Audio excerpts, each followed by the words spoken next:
となっております。上り特急南風25岡山行きです。放送出ますと5名と千山田、大門家、淡池田の順に停まります。お待たせしました。まもなく発車いたします。ベルが鳴り降りますとドアが閉まります。出入り口閉まるのにご注意ください。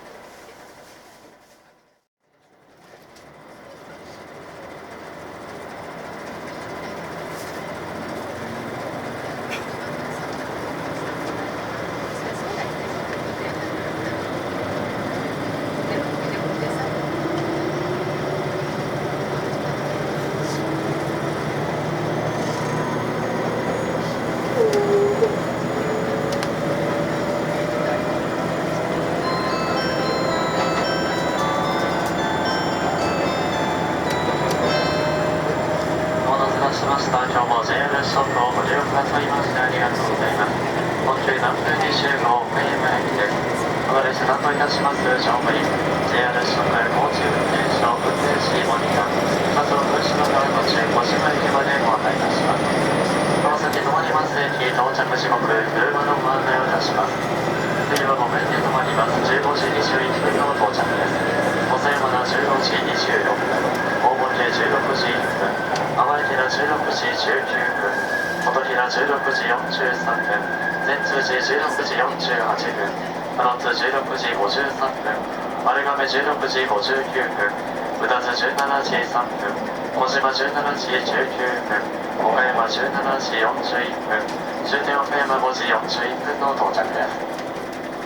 列車は3両つなぎです。後ろ側から1号車、2号車の順に先頭車両3号車です。グリーン席は1号車の後ろより1番から6番座席です。指定席1号車の前より7番から10番と2号車の後ろより1番から11番青色の座席側の席が指定席です。自由席は2号車の前より12番から17番席と先頭車両3号車です。号車番号出入り口上電光掲示板にて表示してあります。隣間違いなさいませんようご注意ください。お手洗いの設備1号車の前より3号車後ろよりデッキにございます。1号車前よりデッキに冷たいお飲み物でございますがジュースお茶コーヒーなどの自動販売機がございます。どうぞご利用ください。車内は電車禁煙です。客室内およびデッキ上にいるおタバコはご遠慮ください。車内での携帯電話でのご通話は周りのお客様のご迷惑となる場合がございます。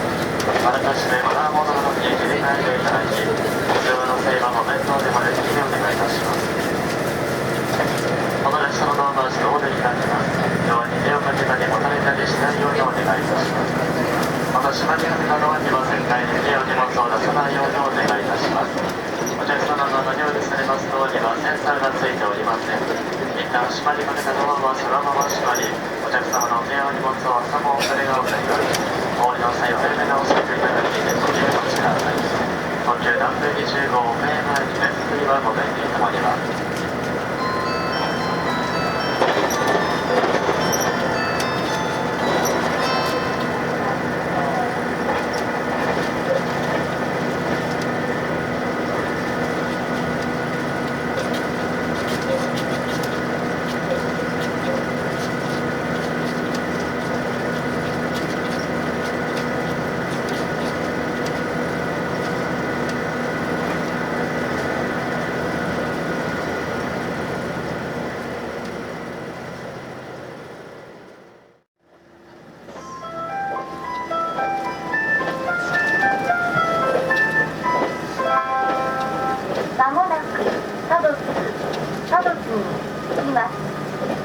観音市松山方面はお乗り換えです。佐渡津の次は丸亀に停まります。